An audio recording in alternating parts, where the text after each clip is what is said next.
about graphing rationals, and we went through our graphing rational steps. Factoring and simplifying, finding our intercepts, finding our asymptotes, and then plugging in test points. So we do have one last example.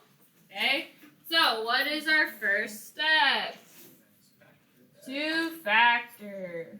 Does this one factor? Yes. Yes. Which part of it factors? The bottom. The denominator or the bottom.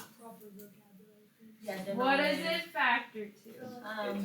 X plus 3 minus This is on or x plus minus 1 3. Oh my god. Recorded. I don't like this. I'm scared. Just on her. And she never. Alright. So then, does anything reduce? Because remember our next step is to simplify. So does anything simplify? No. No.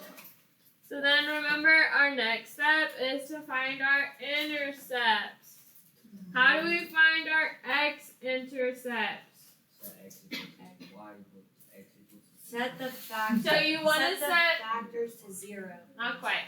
Remember that we want to set the opposite thing equal to 0. So if we're finding x-intercepts, we want to set y equal to 0. Okay, but can our denominator be 0? No, so we really only end up having to worry about the top equaling 0, which in this case, it's just x equals 0. So then how do we find our y-intercepts? Set x to 0. We're going to plug in 0.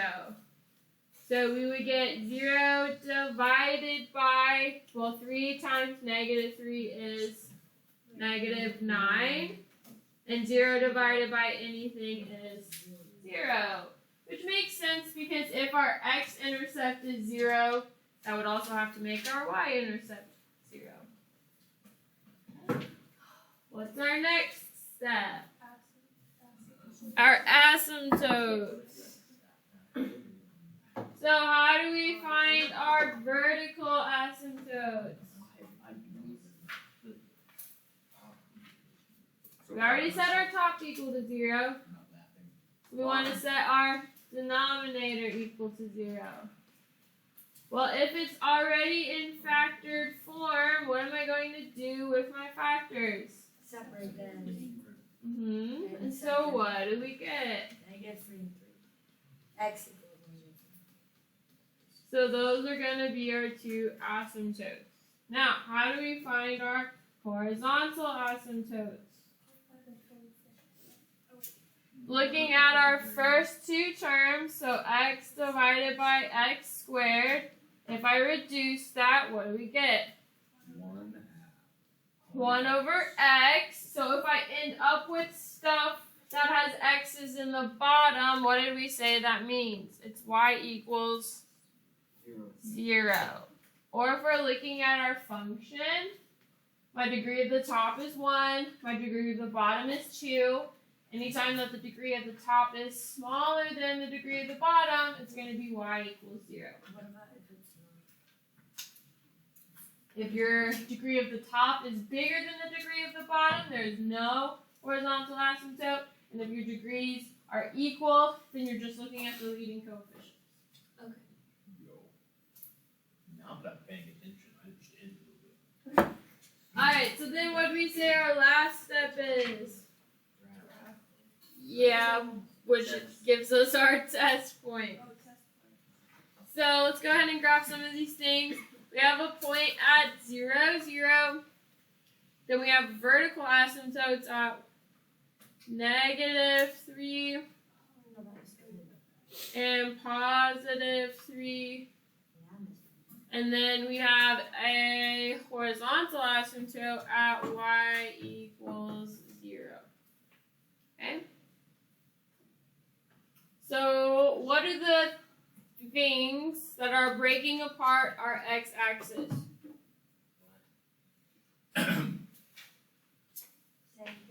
What items What pieces of our graph are breaking apart our x-axis? Y-axis. X-axis. So y-axis. Or asymptotes, which we have asymptotes at -3 and 3, and then also the 0, which is at 0. So how many test points do we need to pick this time? 4. Because you have to pick one that's in your first interval, one that's in your second, one that's in your third, and one that's in your fourth. So what's the number that's to the left of -3? -4. What's the number that's in between -3 and 0? What's the number that's in between 0 and 3? And after 3? 4. So remember, those are the values that we're going to plug back in to our function to give us additional points. So if I take f of -4, what do we get? Would we be plugging this f of -4 into the original equation? Yeah. You can plug it into the original or into the factored. It's going to give you the same thing either way. So you would have -4 divided by 16 minus 9. So -4/7. When we plug in -2, what do we get? -2/7. No. It'd be 4/5. -2 over what kind of 5? -5. So if I have a negative divided by a negative, we end up with a positive 2/5. Now, what do we get when we plug in +2? It'd be -2/5. -2/5. And what about f of 4? 4/7. Positives. 7. Great. So then I'm going to plot those points. So we have -1, 2, 3, 4, and -4/7. So we're just past the x-axis. And then we have, what was the next one? -1, 2, +2/5. And then 2, 1, 2, -2/5. And then 4/7. So remember that we talked about our asymptotes acting as black holes to where they're going to suck our graph closer and closer to it in either direction. So my left and right side are fairly easy. They're pretty similar to the other two. Now our middle part is a little bit different. So as I go to the left, if this is my point, am I going to shoot up or shoot down? Up. It's going to go up.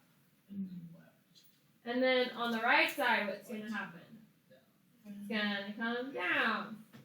Now, notice that we have a 0 at 0. So we do have to come and connect. So it kind of looks like a cubic graph. Okay? But it's all right that we go through it here because remember, our definition of our horizontal asymptotes said it's the line as x goes towards positive or negative infinity. So x is going towards positive and negative infinities at our ends, right? So our ends are where we're going to have the horizontal asymptotes. So in the middle, we're okay to go through that asymptote. Does that make sense? And you'll see that sometimes when you have more than one vertical asymptote, is that the stuff in the center can go through whatever value your asymptote is. Do I have any questions on any of that?